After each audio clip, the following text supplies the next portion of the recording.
यहाँ से अल्लाह रब्बुल इज़्ज़त हज़रत इब्राहीम अलैहिस्सलाम के जो नबुव्वत इजहार नबुव्वत का इब्तिदाई ज़माना है उसका तज़किरा फरमा रहा है कि हज़रत इब्राहीम अलैहिस्सलाम अब अपनी जवानी को पहुँचे, नबुव्वत का इजहार किया, तो उस वक्त क्या मंजर थे और आपके साथ क्या क्या मामलात पेश हुए।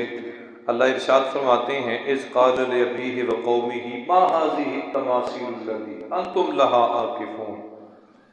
आपने जब कौम को देखा ना, जब हज़रत इब्राहीम अलैहिस्सलाम ने होश संभाला तो कौम बुतों की पुजारी थी, बुतों की पूजा करती थी और घर में ही बुत बनाने वाले थे। सगा चचा हज़रत इब्राहीम का बुत घर भी था और बुत फरोश भी था, बनाता भी था और बेचता भी था, मतलब कारोबार ये था। हज़रत इब्राहीम अलैहिस्सलाम ने मा हाज़िहि तमासीलु लती, ये जो बुत तुम बनाए हुए हैं इनकी क्या पूजा करते हो तुम, क्या चीज़ है ये। अब उसका जवाब क्या देता है, कहते हैं क़ालू बल वजदना आबाअना लहा आबिदीन, ये हमें नहीं पता कि ये क्या है, बस हम इतना जानते हैं कि हमने अपने बड़ों को इनकी पूजा करते देखा है, बस जो वो करते थे हम उन्हीं के रास्ते पे चल रहे हैं। इससे बात याद रखनी है, हमारे उलमा कहते हैं खुदामत परस्ती, आज वो हमारे अंदर भी पाई जाती है। खुदामत परस्ती, खुदामत परस्ती, और जी मेरे अब्बा जी इंज करते सन, बस चलन दो इंज जी, साढ़े दादा जी इंज करते होंगे सन। बस देखना ये है, दादा जी अब्बा जी अगर वो काम इस तरह का करते थे जो दीन इस्लाम के कवानीन के खिलाफ नहीं है तो ठीक है करो, और अगर दीन इस्लाम के कवानीन के खिलाफ है तो वो चाहे वो 6 दादे करते रहे उसे वो गलत है।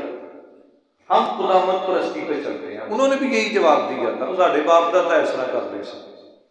हज़रत इब्राहीम अलैहिस्सलाम ने फरमाया गुमराह हो तुसी भी ते तुहाडे पिछले, क्योंकि एक सच्चे रब को छोड़ के इन बुतों को पूजते हो जिन्हें खुद अपने हाथों से बनाते हो। वो क्या कहता है, अजेतना बिल हक के, कोई हक लेके भी आया या बातें ही करता है बस। हजरत इब्राहीम अलैहिस्सलाम ने फरमाया मैं हक लेके आया हूं। क्या हक है? आपने फरमाया रब्बुकुम क़ाल बल रब्बुकुम रब्बुस समावाति वल अर्दि लज़ी फ़तरहुन्ना व अना अला ज़ालिकुम मिनश शाहिदीन।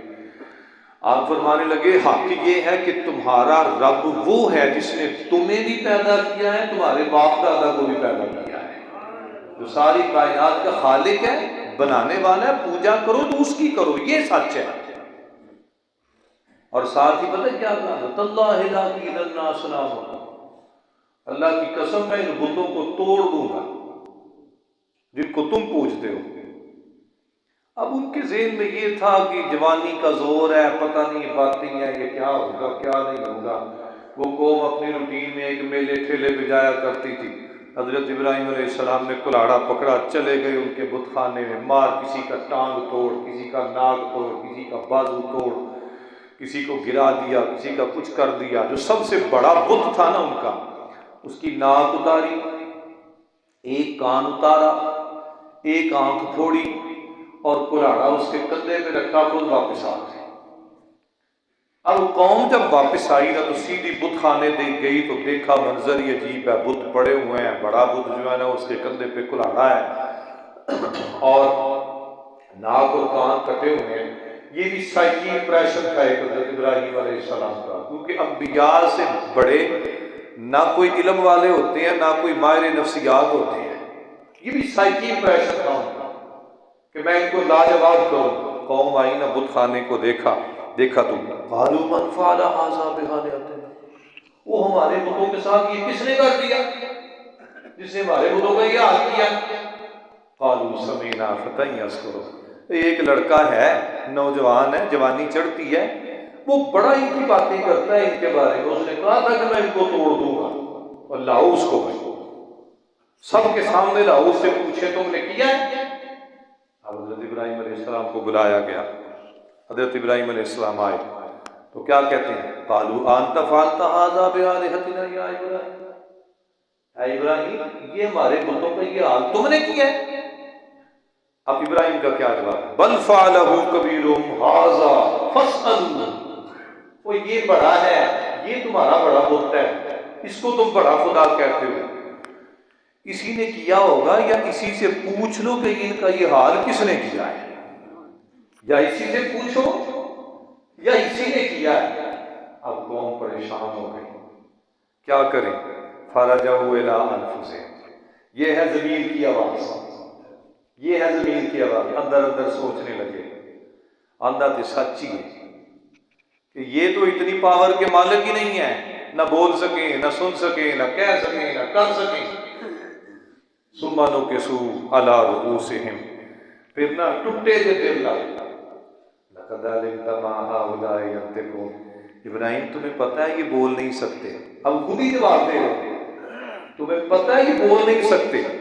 क़ाला अफ़तअबुदून मिन दूनिल्लाहि मा ला यनफ़उकुम व ला यदुर्रुकुम, फिर शर्म करो, अफसोस है तुम्हारे ऊपर, ऐसे बुतों को पूजते हो जो ना तुम्हारा फायदा कर सकते हैं ना तुम्हारा नुकसान कर सकते हैं, तुम पर अफसोस है भाई।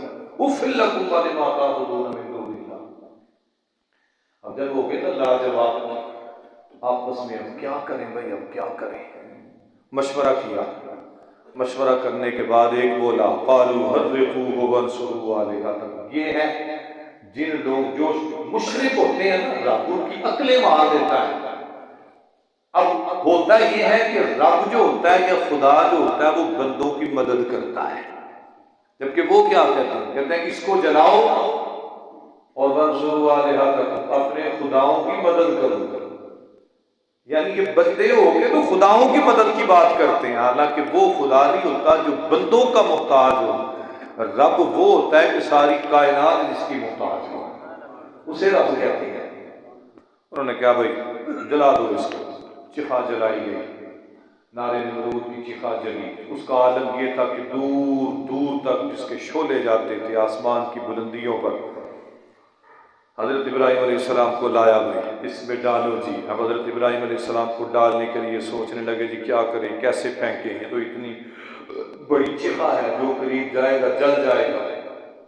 उन्होंने मिंजनीक का इस्तेमाल किया, मिंजनीक, और इसके बारे में याद रखिए आज हम कहते हैं कि तोप बनाने वाला अंग्रेज है, तोप हज़रत इब्राहीम और हज़रत दाऊद के ज़माने में भी इस्तेमाल हुई थी, और तोप को बनाने वाले उसके बानी, उसके फाउंडर हज़रत दाऊद अलैहिस्सलाम है, नाम उसका मिंजनीक। आज भी जो लेटेस्ट, उसको लेटेस्ट अरबी के अंदर जो तोप होते हैं उसको मिंजनीक ही कहते हैं। अंदाज बदल गया, तरीका बदल गया, फार्मूला बदल गया, काम वही है। अब उन्होंने क्या किया, वो मिंजनीक कैसे थी, जैसे कोड़ा होता है ना, कोड़ा लंबा सा रस्सा, नुमा रस्सा, उसकी एक सिरे पे थोड़ा सा चमड़ा लगा होता था, उसको पकड़ के यूं घुमाते थे, और जो माहिर बंदा होता था ना वो यूं झटके से फेंकता था तो वो पत्थर जो है ना वो सीधा निशाने पे जाके लगता था। महारत जरूरी होती थी इसमें। उन्होंने हजरत इब्राहीम अलैहिस्सलाम को भी उस चमड़े में बिठा दिया। अब लगे उसको उठाने को, उठाया न जाए। यहाँ से भी एक बात याद रखिए और अपने घरों में जाके जरूर अपनी बहन बेटियों और बहू बेटियों को ये बात सुनाइएगा, वो लगे उठाने तो उठाया ना जाए। अब परेशान 1 2 4 5 10 40 बंदे हो गए, लेकिन वो उठाया ना जाए। हैरान परेशान हो गए कि एक इब्राहीम और 40 बंदों से नहीं उठाया जाता। शैतान आया इंसानी शक्ल में, उसने कहा तुम लोग नहीं उठा सकते, 40 क्या 40 100 भी मिल जाओ फिर भी नहीं उठा सकते। इसके बाद एक खास रूहानी पावर है। वो रूहानी पावर क्या है कि तुम यहां से उठाते हो कि अल्लाह की रहमत के फरिश्ते उसको पकड़ के खड़े हैं, तुम नहीं उठा सकते। हल बताओ, हल है, हल क्या है? उनका एक औरत ले आओ जो नंगे सर हो, एक नंगे सर औरत ले आओ, उसको पास खड़ा कर दो। आज तो हमारी औरतें नंगे जिस्म फिर रही हैं, सर तो दूर की बात रह गई, सर तो दूर की बात रह गई, कितनी नौसत है। एक औरत ले आओ नंगे सर को यहाँ पे खड़ा कर दो, फिर देखो। अब नंगे सर की औरत को लाया गया तो वही मिंजनीक जिसको 40 बंदे नहीं उठा रहे, अब 2 बंदों ने उठा दिया। वजह क्या थी? नंगे सर की औरत आई, अल्लाह की रहमत के फरिश्ते चले गए। अल्लाह की रहमत के फरिश्ते दूर हो गए। इसका मतलब ये हुआ कि जहां पर नंगे सर की औरत होती है वहां पर अल्लाह की रहमत के फरिश्ते नहीं होते। आज हमारे घरों में बेबरकतियां क्यों हैं? आज की हमारी बहू बेटी, आप अपनी माओ को देख लें, ये जो बड़े बुजुर्ग बैठे हुए हैं, अपनी माओ का तरीकाकार देखिए। जब वो खाना वाना करती थी तो पूरा जिस्म उनका छुपा होता था, सर ढका होता था। ज्यादातर खवातीन तो बावुजू होकर खाना बनाती थी। आज वुजू तो बड़ी दूर की बात है, आज सर भी नहीं ढका होता तो खाने बना रही होती हैं। अब वही मिंजनी को उठाया इब्राहिम अलैहिस्सलाम को, जब चिखा में फेंका गया, इधर से अल्लाह के नबी हजरत इब्राहिम अलैहिस्सलाम उस नारे नमरूद में जाते हैं और नवाज आ गए, कुल्ला या नारु कूनी बरदम व सलामुन अला इब्राहिम, ऐ आग तुझे रब का हुक्म है, मेरा नबी तुम्हारे पास आ रहा है, मेरे नबी को तकलीफ न देना, मेरे नबी के लिए ठंडी भी होना और ठंडी भी इस तरह की होना कि इसको सलामती देना, यानी ठंड भी इस तरह की हो कि नबी को तकलीफ ना हो, ना ज्यादा गर्म हो ना ज्यादा ठंडी हो। अल्लाह अकबर कबीरा व अरादू बिही कैदा। अल्लाह फरमाते हैं इन्होंने जो चालें चली थी ना, हमने सारी मिट्टी में मिला दिया। फिर हमने इब्राहिम को वहां से बचाया, फिर उसको नस्ल दी, हमने उसको याकूब दिया, हमने उसको इसहाक दिया। और फिर फरमाया, फिर आगे क्या फरमाया, बाद खल्लाहु फी रहमतिना इन्नहु मिनस सालिहीन, हमने इब्राहिम को और उसकी नस्ल को हमने नेक लोगों में शामिल कर दिया, अपने करीबी बना लिया, रहमत में शामिल कर दिया, क्योंकि वो मेरे बरगुज़ीदा और चुने हुए लोग थे। फिर हजरत नूह अलैहिस्सलाम, हजरत अय्यूब अलैहिस्सलाम, हजरत ज़करिया अलैहिस्सलाम, उनके भी तज़किरे साथ साथ चलते आ रहे हैं। आगे हजरत यूनुस अलैहिस्सलाम, जो आप मशहूर आयत करीमा पढ़ते हैं, वज़न्नून इज़ ज़हब मुग़ादिबन फ़ज़न्ना अन लन नक़दिर अलैहि, हजरत यूनुस अलैहिस्सलाम 40 दिन जो है ना वो मछली के पेट में रहे, और मछली के पेट में जाने के बाद फिर हजरत यूनुस अलैहिस्सलाम को अल्लाह ताला ने मछली के पेट में ये दुआ सिखाई, ला इलाहा इल्ला अंता सुब्हानका इन्नी कुन्तु मिनज़ ज़ालिमीन। जब ये दुआ पढ़ी हजरत यूनुस अलैहिस्सलाम ने, अल्लाह ताला ने उनको मछली के पेट से बाहर निकाला। अच्छा, यहाँ पर ना एक बात और भी जो हमारे मुआशरे में बड़ी गलत मशहूर है, वो ये है कि हजरत ख्वाजा वैसे करनी रज़ी अल्लाह तआला के बारे में आता है कि जब उन्होंने दांत तोड़े थे, सबसे पहले तो ये बात ही गलत है, इसका कोई सबूत हवाला नहीं मिलता कि हजरत ख्वाजा वैसे करनी ने अपने दांत जो है ना वो हुजूर की मोहब्बत में तोड़े थे। मैंने इसका हवाला नहीं पढ़ा कहीं पे, अगर किसी के इल्म में हो तो मेरे इल्म में ज़रूर इजाफा कीजिएगा, मुझे भी पता चल रहा है। और इसमें जो बात मशहूर है वो ये है कि जब उन्होंने दांत तोड़े थे तो अल्लाह ताला ने उनके लिए केला पैदा किया था, हालांकि केला हजरत यूनुस अलैहिस्सलाम भी खाया था, केला हजरत यूनुस भी खाया था। इसका मतलब ये बात जो है ना कि जी हजरत वैसे करने के लिए केला पैदा हुआ था, ये मेरी समझ से बाहर है। इसीलिए मैंने कहा किसी के इल्म में हो तो मेरा इल्म ज़रूर बढ़ाइएगा, मुझे ज़रूर बताइएगा जी फलां जगह पे हमने पढ़ा है या फलां किसी अथेंटिक आलिम से सुना है। सुनी सुनाई बातें तो बड़ी होती हैं, सुने सुनाई तस्करे किससे बड़े होते हैं। अच्छा जी, इसके बाद आगे चलिए, सूरह हज शुरू हो गई। सूरह हज की इब्तिदा में अल्लाह ताला ने इंसान के जिंदगी के मराहिल बयान किए, और सूरह मोमिनून आगे शुरू होगी, उसमें इंसान के दुनिया में आने से पहले के मराहिल बयान किए, दुनिया में आने के बाद इंसान के साथ क्या होता है। अल्लाह फरमाते हैं, फ़इन्ना ख़लक़नाकुम मिन तुराबिन सुम्मा मिन नुतफ़तिन सुम्मा मिन अलक़तिन सुम्मा मिन मुज़ग़तिन मुख़ल्लक़तिन व ग़ैरि मुख़ल्लक़। अल्लाह फरमाते हैं, तुम्हें नहीं पता कि मैंने तुम्हें मिट्टी से पैदा किया है, फिर मिट्टी से पैदा करके क्या फरमाया, मिन नुतफ़ा, फिर तुम नुतफ़ा से थे, नुतफ़े से आगे मैंने तुम्हें अलक़ा बनाया। अलक़ा कहते हैं जमा हुआ खून, नुतफ़े से जमा हुआ खून बना, फिर जमे हुए खून से अल्लाह फरमाते हैं मैंने तुम्हें मुज़ग़ा बनाया, गोश्त का लोथड़ा, फिर मैंने गोश्त का लोथड़ा तुम्हें बनाया, और फिर मुख़ल्लक़ा व ग़ैर मुख़ल्लक़ा। अब लोथड़ा दो किस्म का होता है, एक वो जिसको हम कहते हैं जी कि अभी जी हमल का इब्तिदा थी, आगाज थी, तो जी औरत बीमार हो गई, यानी पहले दिन जो होते हैं, पहले 2 माह के अंदर 2 माह से पहले अगर वो हमल ज़ाया हो गए तो वो गैर मुखल्लका होगा, और अगर 2 माह के बाद हो तो वो मुखल्लका होगा। मतलब कुछ लोथड़े वो जिनसे आगे बच्चा पैदा होता है, और कुछ लोथड़े वो जिनसे बच्चा पैदा नहीं होता, पहले जो है ना वो ज़ाया हो जाता है। ये मुखल्लका और गैर मुखल्लका का फ़र्क है। अल्लाह फरमाते हैं कुछ को हम पैदा कर देते हैं और कुछ को नहीं पैदा करते। फिर आगे क्या फरमाया, वनुक़िर्रु फ़िल अरहाम मा नशा, और हमने तुम्हें तुम्हारी माँ के रहम में, माँ के पेट में ठहराया जितना हमने चाहा, जितना हमने चाहा।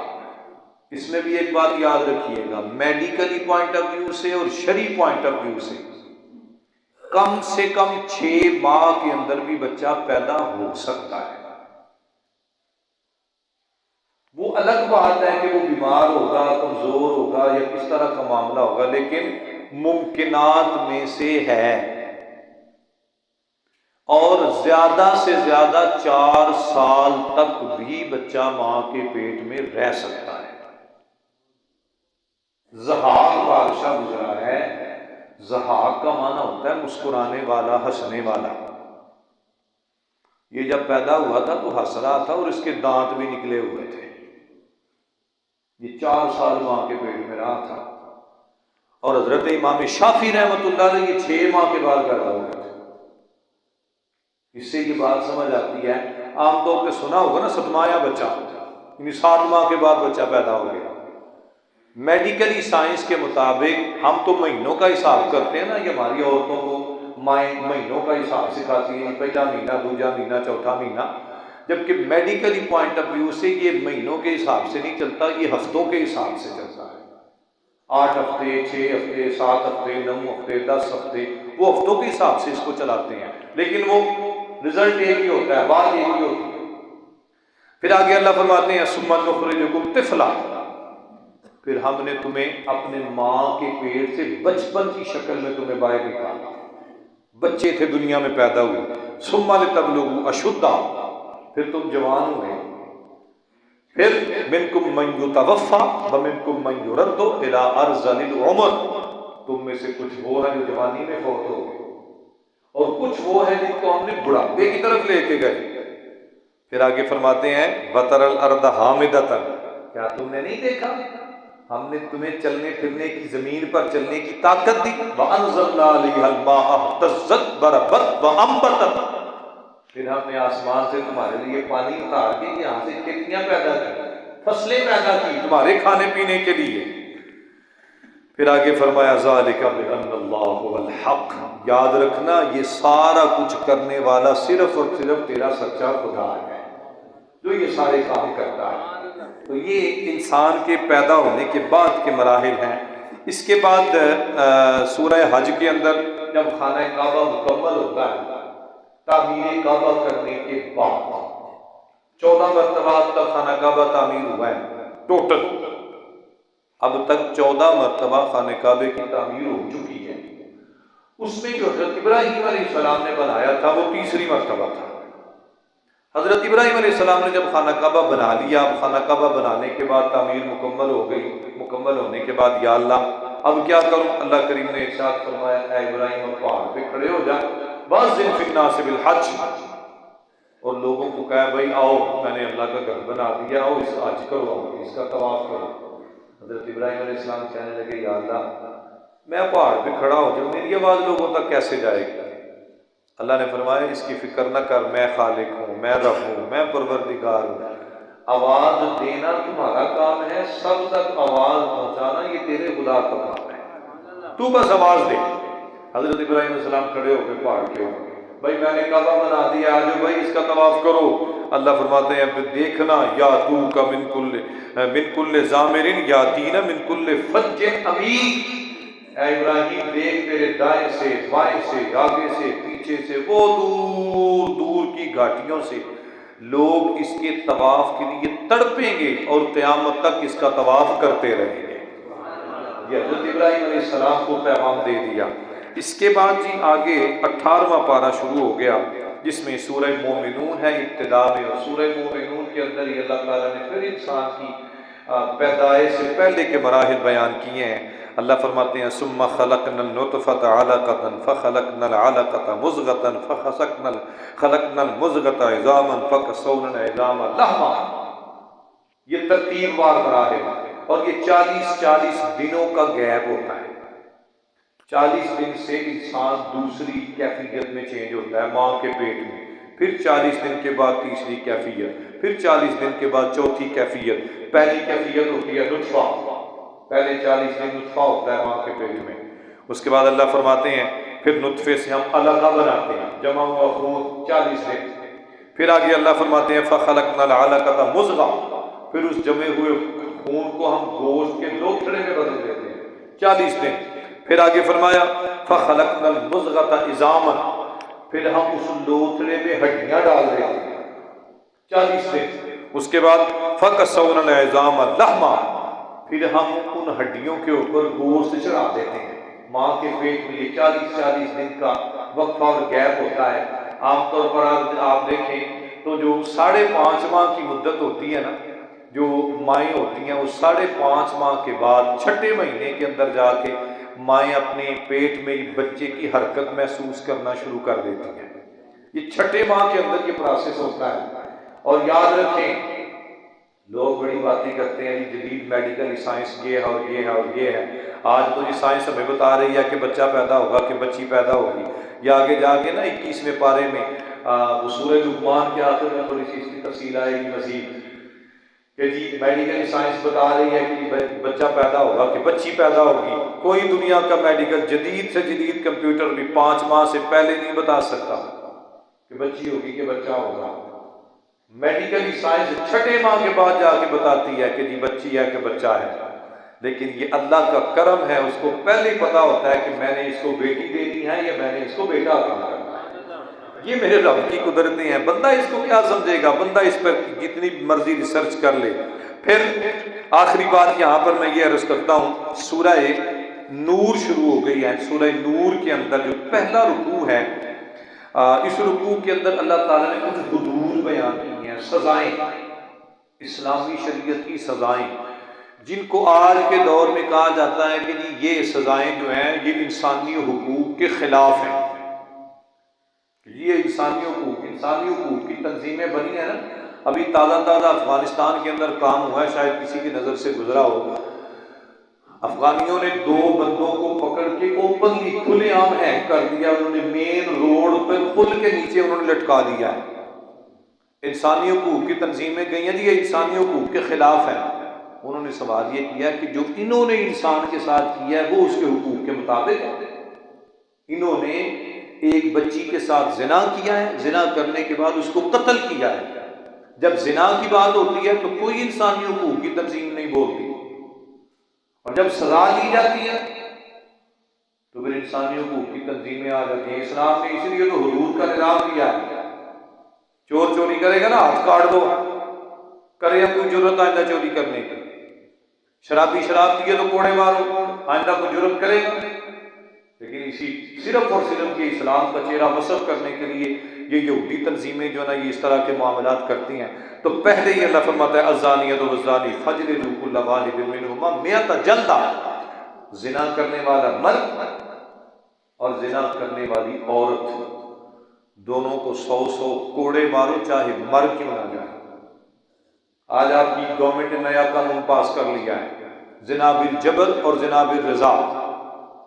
जिना बिल जबर है तो सजा का चांस है, मुमकिन है। और अगर जिना बिल रजा है, लड़की कहती है नहीं जी कोई गल नहीं, दोनों को छुट्टी है, दोनों बरी हैं।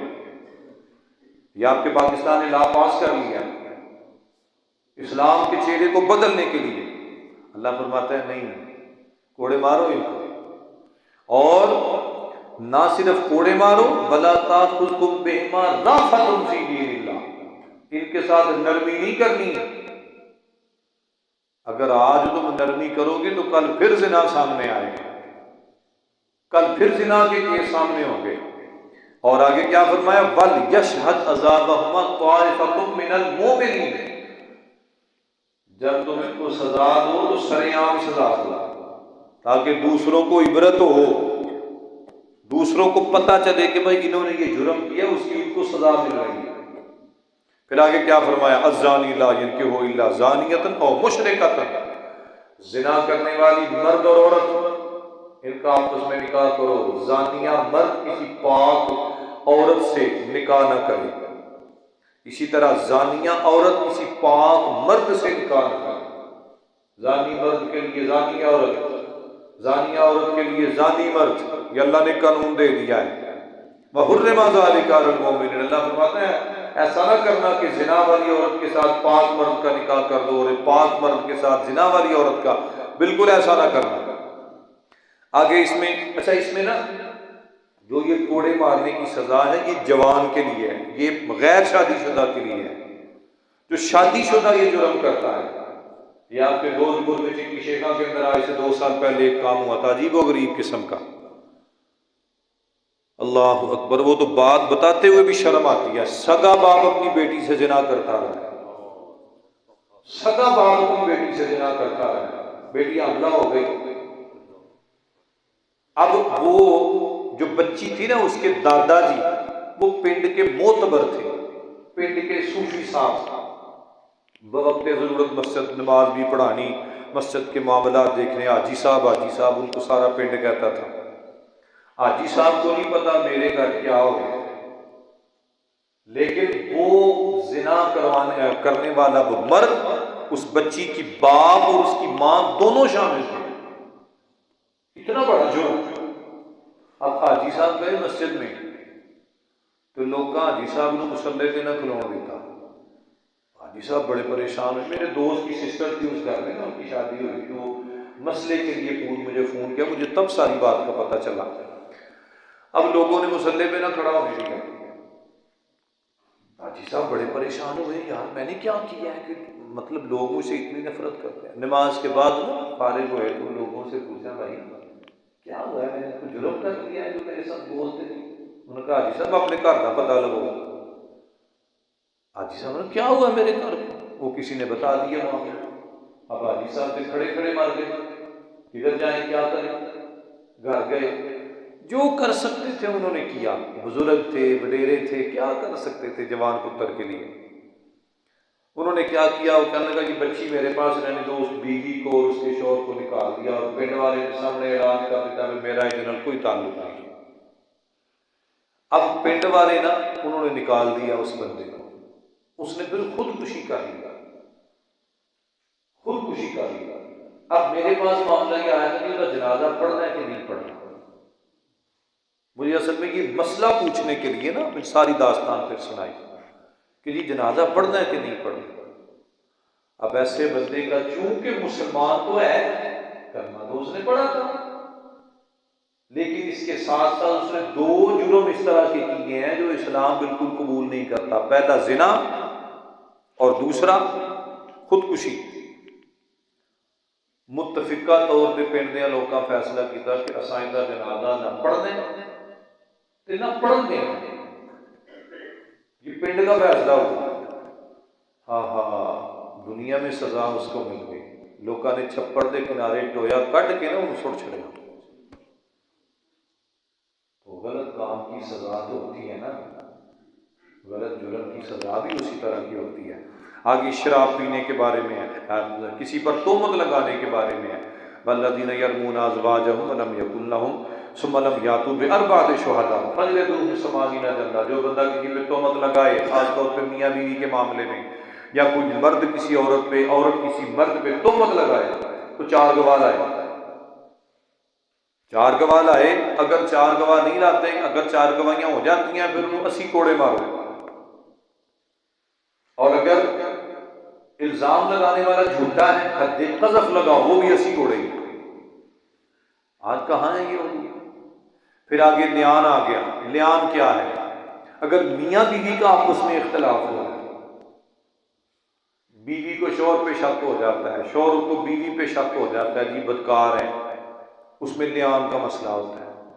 लियान क्या होता है? गवाह नहीं है, सबूत नहीं है, बस शक है। अब इस्लाम कहता है कि उनको लियान करवाओ।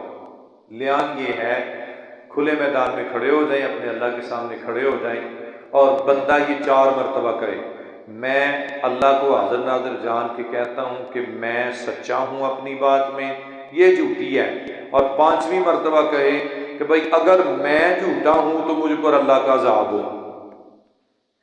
यही काम औरत करे।